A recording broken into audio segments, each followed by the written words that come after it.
importantly, class of 2024. I'm so honored and excited to be a part of this important day.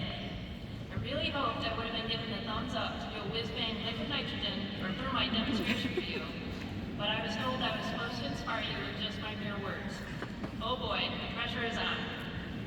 I did struggle to write this speech. As a mom and a teacher, I had too many bits of sage wisdom I felt I needed to share. So I cheated. I asked my senior homeroom for advice. Where are you, Soleil through Schmolowitz?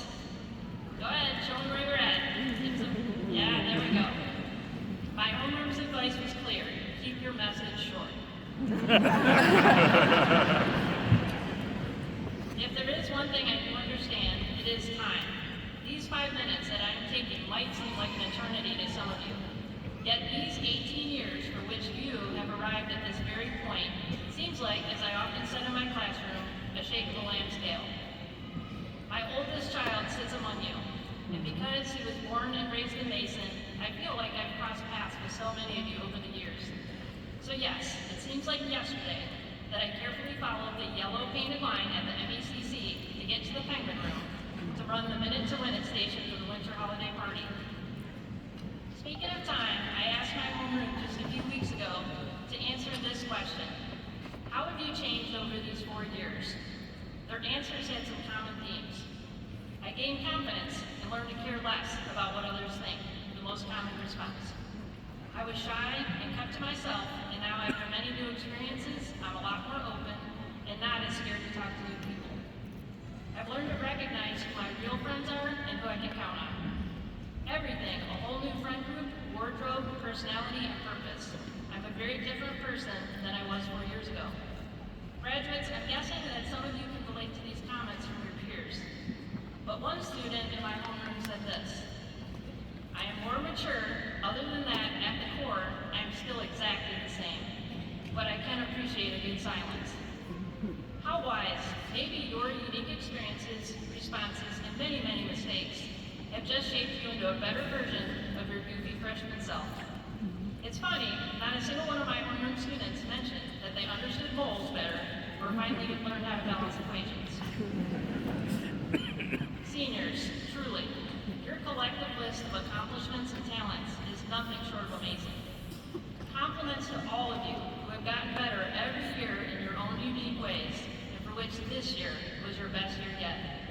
There is no doubt that Mason High School has prepared you well and has set you on a trajectory for great success. You will stand out.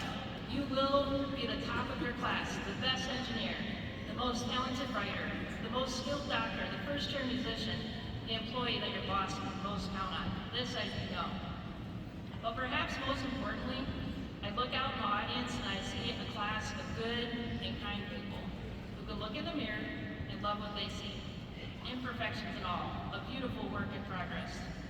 Class of 2024, you have grown to be resilient, thoughtful, and confident. Since I have crossed paths with so many of you, in some cases I've literally watched you grow up, I can honestly say that I'm so proud and excited for you. At your core, you are exactly who and what you should be. This summer, as you reflect on your time at MHS, maybe you might recall what you were doing 4 years ago to this day. May 19, 2020 was a Tuesday during COVID. Completely done with remote learning, you were hanging on by a thread. Graduating 8th grade with so many questions. What will high school and 9th grade look like? When is this pandemic going to end anyway? And really, you only got to enjoy the new middle school for not even a full year? No, we don't ever want to go back to those COVID days. Although, remote Wednesdays were not that bad.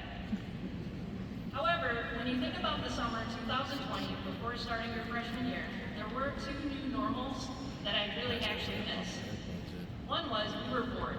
Stripped away of summer camps, birthday parties, soccer leagues, we had nothing to do except to live the slow life. We filled our time taking walks, enjoying family home-cooked meals, and engaging in hobbies like maybe today I'll try guitar, or I've always wanted to learn how to solve the Rubik's Cube. Maybe this summer, as you yet again prepare for transition and great change, find ways to reconnect with downtime. Devoid of the busy minute-to-minute schedule, perhaps rediscover or uncover what truly brings you joy and nourishes your soul. Secondly, what about your COVID bubble? pandemic wouldn't be going anywhere fast. Starved for human interactions, we expanded our COVID bubble to include our family, of course, and our closest friends, who perhaps it was unspoken, made the risk of COVID exposure well worth the benefits of their company. I hope that you forever maintain a COVID bubble, minus the COVID part. Who occupies your bubble may change, but this won't. When you find yourself navigating stormy waters, it's your family, and core 1 to 2 or 3 friends that will help you re-grip that wheel and regain control, or will throw out the life ring when you feel like your head is about to go under. Look around you at all the familiar faces. Only a select few, maybe just one, will be lucky and worthy enough to share your life bubble. Please, graduates, cherish these individuals, these positive influences, and find ways to lift them up as they have and will lift you up. In terms of my time speaking up here is running short, but your time is just beginning. You have a lifetime ahead of you starting now, flying on your own wings, making your own decisions. But I beg you to think about how you treat time.